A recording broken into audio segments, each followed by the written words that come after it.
Good morning students.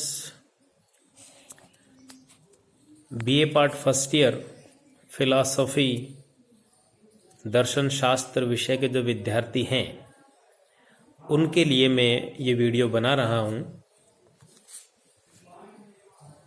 पिछले दिनों के कुछ कालांश में मैंने ये समझाने का प्रयास किया था कि फिलॉसफी क्या होता है, दर्शन शास्त्र से क्या तात्पर्य है। क्योंकि बीच में काफ़ी समय का गैप आ गया है, मैं कोशिश करता हूँ 2-5 मिनट में एक बार पुरानी बातों को फिर से मैं रिवीजन करूँ ताकि आपको पुनः स्मरण हो जाए कि हम किस विषय पर चर्चा कर रहे थे। मैं गवर्नमेंट कॉलेज अजमेर में एसोसिएट प्रोफेसर रामानंद कुलदीप और BA part first year philosophy के स्टूडेंट्स को मैं सेकंड पेपर, जिसे हम नीति शास्त्र कहते हैं, एथिक्स कहते हैं, वो मैं पढ़ा रहा हूं। तो स्टूडेंट्स, मैंने दर्शन शास्त्र की कुछ परिभाषाएं दी थी, जो एक सर्वप्रचलित परिभाषा है कि तत्व का तर्कयुक्त चिंतन करने का प्रयत्न ही दर्शन है। अब यदि आप अपनी मनस्थिति को एक स्थान पर लाके एकाग्र करके बात को समझने का प्रयास करें तो कुछ चीजें समझ में आएगी कि तत्व का युक्तिपूर्वक चिंतन करने का प्रयत्न। अब तत्व से यहां अर्थ है सृष्टि का मूल तत्व। सरलतम भाषा में कहें कि यह सृष्टि जिस मूल तत्व से उत्पन्न हुई है, उस मूल तत्व का तर्कपूर्ण अध्ययन करने का प्रयत्न ही दर्शन है। ये यहां पर है अर्थ इसका, तर्कपूर्ण। यानी ये सृष्टि किससे बनी, वो जो तत्व है उसका स्वरूप क्या है, इस पर विस्तार से बात करते हैं तो दर्शन शास्त्र बनता है। और भी सरल भाषा में बात करें तो फिलॉसफी, फिलॉस प्लस सोफिया, दो शब्दों के मेल से बना, जिसका अर्थ होता है ज्ञान के प्रति प्रेम। फिलॉस मीन्स प्रेम, सोफिया मीन्स ज्ञान। तो ज्ञान के प्रति प्रेम। अब ये ज्ञान किसका? ज्ञान के लिए कोई विषय चाहिए ना, तो वह है तत्व, तत्व का ज्ञान। तो जो सृष्टि का मूल तत्व है, उस तत्व के ज्ञान के प्रति प्रेम, लगाव, ये फिलॉसफी है। भारतीय दृष्टि से दर्शन दृश्य धातु से बना, जिसका अर्थ होता है देखना। तो क्या देखना? तो सृष्टि का मूल तत्व को देखना, जानना, समझना। ये मैंने कुछ परिभाषाएं दी थी और सामान्य तौर से और भी कुछ परिभाषाएं, जैसे सत्य की खोज ही दर्शन है। सत्य क्या है? अल्टीमेट रियलिटी क्या है, अंतिम सत्य क्या है, उसको जानने का प्रयत्न करना ही दर्शन है। मैं तो ये भी कहता हूं कि विचार करना, सोचना, समझना, चिंतन करना, मनन करना, ये सब दर्शन है। विचार करना, सोचना, चिंतन करना, मनन करना, ये सब दर्शन है, फिलॉसफी है। अब प्रश्न ये है कि किस पर विचार करना, किस पर मनन करना, किस पर चिंतन करना।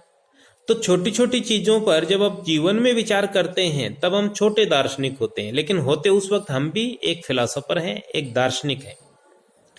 लेकिन जो एक सब्जेक्ट के रूप में जो फिलॉसफी अपन पढ़ रहे हैं, वह फिलॉसफी किसी छोटे विषय पर चिंतन करना नहीं है, बल्कि अखिल ब्रह्मांड के बारे में चिंतन करना और उसके बारे में कुछ निष्कर्ष निकालना, वो है फिलॉसफी। तो हजारों दार्शनिक और वैज्ञानिक भी वही काम कर रहे हैं। वो भी सृष्टि का रहस्य ही जानना चाहते हैं, फिलॉसफर भी सृष्टि का रहस्य ही जानना चाहते हैं। सृष्टि किससे उत्पन्न हुई, कब उत्पन्न हुई, क्यों उत्पन्न हुई, कैसे उत्पन्न हुई, मैं क्या हूं, मेरे जीवन का मकसद क्या है, मैं क्यों जन्म लेता हूं, क्यों मरता हूं, ये बॉडी का स्ट्रक्चर विशेष प्रकार का क्यों बनाया गया, ये संसार में इतनी प्रकार की विविधता क्यों है, ये चांद, तारे, सूरज, पृथ्वी, ग्रह, नक्षत्र ये क्यों है, आकाश गंगाएं क्यों है, पहाड़ क्यों है, नदी नाले, बहुत सारे जो ब्रह्मांड को लेकर जो प्रश्न उठते हैं, वो सारे प्रश्न हमारे फिलॉसफी में चिंतन के केंद्र बिंदु हैं। और अंत में अपन इन सब पर चिंतन करते करते एक ऐसे निष्कर्ष पर पहुंच सकते हैं कि इन सब का कोई मूल कारण कोई एक है, ऐसा पहुंच सकते हैं। मैं अपनी तरफ से फिलहाल कुछ भी नहीं कह रहा, क्योंकि बहुत सारे दार्शनिक हैं जो अपने अपने हिसाब से बहुत सारी बातें कहते हैं। हम तो उन्हीं की बातों को समझेंगे, फिर हम उनमें अपनी तरफ से कोई करेक्शन होगा, अपनी तरफ से कोई प्रश्न होंगे, कोई जिज्ञासाएं होंगी तो वो जोड़ सकते हैं। तो दर्शन मीन सोचना, विचार करना, चिंतन करना, तत्व के प्रति युक्तिपूर्वक अध्ययन करना, तत्व के प्रति ज्ञान होना, ये ज्ञान का तत्व के ज्ञान के प्रति प्रेम होना आदि आदि, ये सब बातें उसमें शामिल है। दर्शन की 3 प्रमुख शाखाएं हैं। एक है ज्ञान मीमांसा, एक है तत्व मीमांसा और एक है नीति मीमांसा। अब हम जब आप फिलॉसफी को पढ़ने बैठेंगे, जब आप पुस्तकें हाथ में लेंगे, तो आपको ऐसा भी समझने को मिलेगा भारतीय दर्शन और पाश्चात्य दर्शन। तो भारतीय दर्शन से मतलब है भारतीय विद्वानों, ऋषि महर्षियों, दार्शनिकों के द्वारा गया चिंतन, ये भारतीय दर्शन हुआ। और वेस्टर्न जो है, यूरोप और जो कंट्री है, जर्मनी, फ्रांस, ब्रिटेन आदि आदि, वहां के व्यक्तियों ने जो दर्शन दिया, चिंतन दिया, वो पाश्चात्य दर्शन है। ये एक अलग प्रकार का वर्गीकरण है। संपूर्णता में यदि हम लें दर्शन को, चाहे वो पाश्चात्य दर्शन है, चाहे वो भारतीय दर्शन है, तो इस संपूर्ण दर्शन को हम 3 भागों में बांटते हैं। 3 भागों में, ज्ञान मीमांसा, तत्व मीमांसा और नीति मीमांसा। ज्ञान मीमांसा क्या होती है? तो ज्ञान मीमांसा में हम जिन प्रश्नों पर चर्चा करते हैं वो है ज्ञान का उद्गम, कि ज्ञान कहाँ उत्पन्न होता है, ज्ञान का स्वरूप क्या है, ज्ञान का उद्गम कहाँ होता है, ज्ञान का स्वरूप क्या है, और ज्ञान की प्रामाणिकता क्या है, और ज्ञान की सीमा क्या है, आदि आदि विषयों पर बात होती है। तो यह है ज्ञान मीमांसा। और तत्व मीमांसा में वही बात आएगी जो शुरू में से मैं समझा रहा हूं, सृष्टि का मूल तत्व कौन सा है, क्या है, एक है या एक से ज्यादा है, उनका स्वरूप क्या है, और एक से ज्यादा तो उनके बीच संबंध क्या है। तो तत्व की बात करना तत्व मीमांसा, ज्ञान की बात करना ज्ञान मीमांसा, और तीसरा विषय है नीति मीमांसा जो अपन पढ़ रहे हैं। नीति की बात करना, आचरण की बात करना, नैतिकता की बात करना, शुभ अशुभ की बात करना, मोक्ष की बात करना, मनुष्य जीवन के उद्देश्य की बात करना, समाज के हित की बात करना, ये नीति शास्त्र है। जब अपने प्रश्न ये होने लग जाए कि शुभ क्या है, अशुभ क्या है, उचित क्या है, अनुचित क्या है, कौन सा कर्म मेरा कर्तव्य है, मुझे क्या करना चाहिए और क्या नहीं करना चाहिए, आदि आदि प्रश्न जब अपन बात करने लगे तो ये कहलाती है नीति मीमांसा। नीति शास्त्र भी कहते हैं जिसे अपन, ठीक है। तो अपन नीति शास्त्र पे ही बात कर रहे थे, यहां तक की भूमिका मैंने पिछली क्लासों के आधार पर बनाई है। अब मैं आगे बढ़ रहा हूं। नीति शास्त्र, आप पिछले वीडियो देख लीजिएगा और भी आप बात समझ में आ जाएगी। नीति शास्त्र क्या है, इसको समझाने के लिए फिर मैं आगे बढ़ रहा हूं, संक्षेप में बातें करूंगा क्योंकि मैं जहां पहुंच गया हूं मैं वहां जल्दी पहुंचना चाहता हूं। नीति शास्त्र क्या है, इसकी एक परिभाषा दी थी। नीति शास्त्र वह मानकीय अथवा आदर्शमूलक विज्ञान है जो समाज में रहने वाले सामान्य मनुष्यों के ऐच्छिक कर्मों का निष्पक्ष मूल्यांकन करने के लिए कुछ मापदंड या सिद्धांत प्रस्तुत करता है। मैं फिर से बोल रहा हूं, नीति शास्त्र वह मानकीय अथवा आदर्शमूलक विज्ञान है जो समाज में रहने वाले सामान्य मनुष्यों के ऐच्छिक कर्मों का निष्पक्ष मूल्यांकन करने के लिए कुछ सिद्धांत या मापदंड प्रस्तुत करता है। तो मैं टुकड़े टुकड़े में फिर से एक बार बात कर लेता हूं कि नीति शास्त्र एक विज्ञान है, इसे विज्ञान कहते हैं। विज्ञान क्यों कहते हैं? क्योंकि यह अपने विषय पर क्रमबद्ध और व्यवस्थित अध्ययन करता है। नीति शास्त्र एक विज्ञान है। कैसा विज्ञान है ये? मानकीय अथवा आदर्शमूलक, यानी कुछ मापदंड और मानक प्रस्तुत करता है कि इन मानकों के अनुरूप कर्म करने पर उचित होगा और इनके विपरीत करने पर अनुचित होगा। मानक जैसे आदर्श कि यह कर्म करना चाहिए, और कौन से मनुष्य? समाज में रहने वाला मनुष्य, उसके चरित्र का, उसके आचरण का अध्ययन करता है। और समाज में रहने वाला भी कौन सा मनुष्य? सामान्य, यानी जिसकी बुद्धि सामान्य है, जो ठीक ढंग से सोच समझ सकता है, विचार कर सकता है, जिसको ये अनुभव रहता है कि क्या शुभ है, क्या अशुभ है, क्या करना मुझे, क्या नहीं करना है, इसका क्या परिणाम निकलेगा, आदि आदि। यानी विक्षिप्त बालक और अति वृद्ध व्यक्तियों के कर्मों का मूल्यांकन नीति शास्त्र में नहीं किया जाता। और सामान्य मनुष्यों के भी कौन से कर्मों का? ऐच्छिक कर्मों का। ऐच्छिक कर्म और अनैच्छिक कर्म, ये दो प्रकार के कर्म होते हैं जिन पर अपन ने बात की थी। ऐच्छिक कर्म वह कर्म जिन्हें करने ना करने के लिए मनुष्य स्वतंत्र है। ऐच्छिक कर्म वे कर्म जिन्हें करने ना करने के लिए मनुष्य स्वतंत्र है, जिन्हें वह जानबूझकर अपनी इच्छा से स्वतंत्रता पूर्वक चुनता है, जिन कर्मों के लिए उसे उत्तरदायी ठहराया जा सकता है, सोच समझकर करता है। और अनैच्छिक कर्म वे है जिन पर मनुष्य का कोई नियंत्रण नहीं होता, जो अपने आप हो जाते हैं, वो चाहे तो भी उनको रोक नहीं सकता। तो हम यहाँ पर नीति शास्त्र में जिन कर्मों का अध्ययन करते हैं वो ऐच्छिक कर्म कहलाते हैं, जिन्हें मनुष्य जानबूझकर अपनी इच्छा से सोच समझकर करता है। और ऐच्छिक कर्मों का भी निष्पक्ष मूल्यांकन, यानी कोई पक्षपात नहीं होता, निष्पक्ष मूल्यांकन करने के लिए कुछ सिद्धांत और मापदंड प्रस्तुत किए जाते हैं, जिन पर हम आगे बात करेंगे। कौन से वो सिद्धांत जो मनुष्य के कर्म, चरित्र, आचरण आदि का मूल्यांकन करते हैं। तो ये बातें हुई थी। अब मैंने ऐच्छिक और अनैच्छिक का अंतर बता दिया, परिभाषा बता दी। कुछ और शब्द हैं जो नीति शास्त्र में काम आते हैं, जिसमें एक शब्द है कर्तव्य।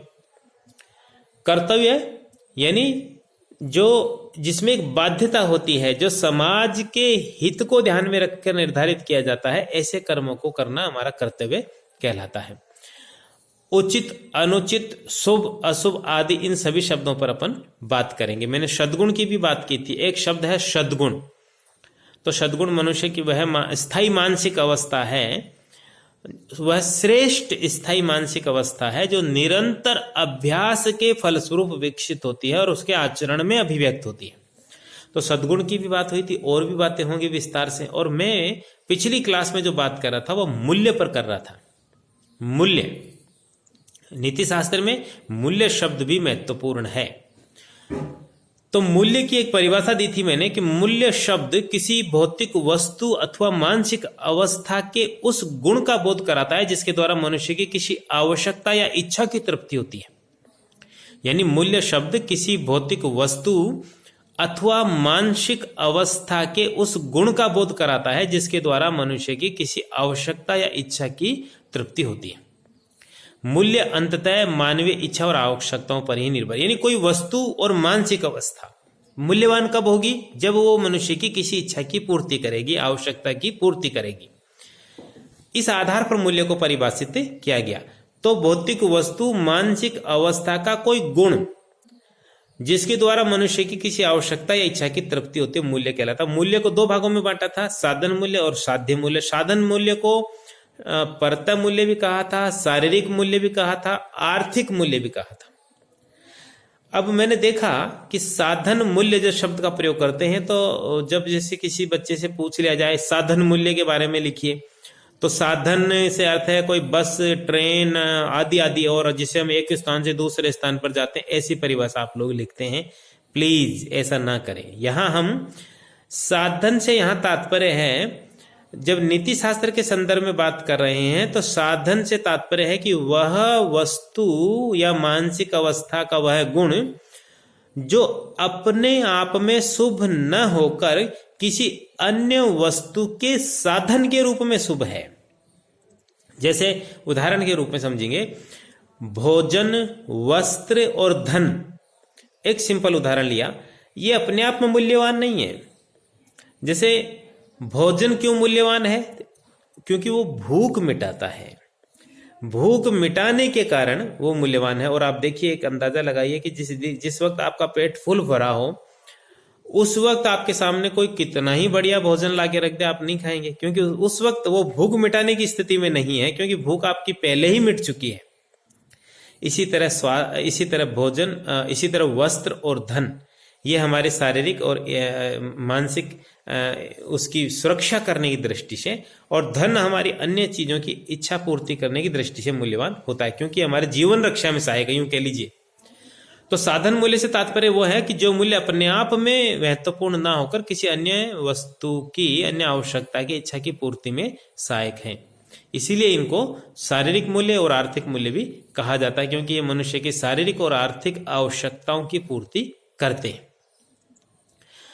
साधन मूल्य साध्य मूल्यों की अपेक्षा कम महत्वपूर्ण और निम्न कोटि के माने जाते हैं। अब इसके विपरीत है साध्य मूल्य। अब साध्य मूल्य से तात्पर्य ऐसे मूल्य जो अपने आप में शुभ और स्वतः साध्य हैं, यानी ऐसी मानसिक अवस्थाएं या किसी वस्तु का ऐसा गुण जो किसी अन्य वस्तु के साधन के रूप में शुभ ना होकर अपने आप में शुभ है, अपने आप में वांछनीय है, ऐसी चीजों को अब यहां दार्शनिकता आ जाती है कि ऐसी कौन सी चीज है संसार में, ऐसी कौन सी मानसिक अवस्थाएं हैं जो अपने आप में ही मूल्यवान है, जो किसी अन्य वस्तु के साधन के रूप में नहीं है। तो इसको लेकर वो यानी परिणाम निरपेक्ष है, यहां ध्यान दीजिएगा। यानी उसको इस आधार पर मूल्यवान नहीं कह रहे कि उनका रिजल्ट क्या निकलेगा, बल्कि इस आधार पर कह रहे कि वो अपने आप में ही मूल्य है, रिजल्ट भले ही कुछ भी निकले। इसलिए एक शब्द काम में लिया है, पूर्णतः परिणाम निरपेक्ष। इस पर थोड़ा सा विवाद है, कुछ विवाद कुछ नहीं है, विवाद तो यह है कि विद्वानों ने साध्य मूल्य में कुछ अलग अलग चीजों को लिया। मानसिक अवस्थाएं अलग हो सकती हैं जिनका देश काल परिस्थितियों पर जिनका शुभत्व निर्भर नहीं करता, यानी कोई भी देश हो, कोई भी काल हो, कोई भी परिस्थिति हो, हर जगह ही वो मूल्यवान ही होंगे, इसलिए उनको साध्य मूल्य कहा गया। तो यहां पर मैंने बात कर ली थी, ये सारी बातें मैं फिर से रिवीजन इसलिए कर दिया ताकि ध्यान आ जाए। अगली क्लासों में अपन चूंकि निरंतर रहने वाले हैं कुछ दिनों तक, फिर हमारी 2-3 दिन की अवकाश होगा इलेक्शन ड्यूटी की वजह से, फिर से हम वापस आ जाएंगे, इसी चीज को आगे बढ़ाएंगे। ठीक है, चलिए। तो जिन मूल्यों का परिणाम देश काल परिस्थिति व्यक्ति पर निर्भर नहीं करता, जो सदा सर्वदा हर देश हर काल हर परिस्थिति हर व्यक्ति के लिए मूल्यवान है, उन्हें हम साध्य मूल्य कहते हैं। तो इसमें मैंने कहा था कुछ दार्शनिकों ने अलग अलग मत दिया है। तो सर्वप्रथम प्लेटो और अरस्तु की बात करेंगे। तो प्लेटो और अरस्तु जो यूनानी है, ग्रीक दार्शनिक है, उन्होंने कहा दार्शनिक ज्ञान अथवा चिंतन ही अपने आप में साध्य मूल्य है। दार्शनिक ज्ञान और चिंतन को उन्होंने स्वतः साध्य शुभ कहा। इसी तरह बेंथम, मिल और सिज्विक ये सुख और आनंद को ही अपने आप में शुभ मानते हैं। इसी तरह कांट, इमैनुअल कांट, इन सब पर अपन फिर से पढ़ने वाले हैं, पर वो अलग चर्चाएं होंगी, विस्तार से होंगी। तो कांट ने कहा शुभ संकल्प ही अपने आप में साध्य मूल्य है, शुभ संकल्प। और इसी तरह भारतीय दार्शनिकों की बात करें तो उन्होंने सत्यम शिवम सुंदरम की थ्योरी को लिया, यानी सत्य कल्याण सौंदर्य ही स्वतः साध्य शुभ है। तो ये साध्य मूल्य और साधन मूल्य के बारे में कुछ चर्चा हुई, थोड़ी सी बात में आगे बढ़ाऊंगा। पिछली क्लासों में भी यहीं तक बात हुई थी, कल बात करते हैं आगे। तब तक के लिए जय हिंद, जय भारत।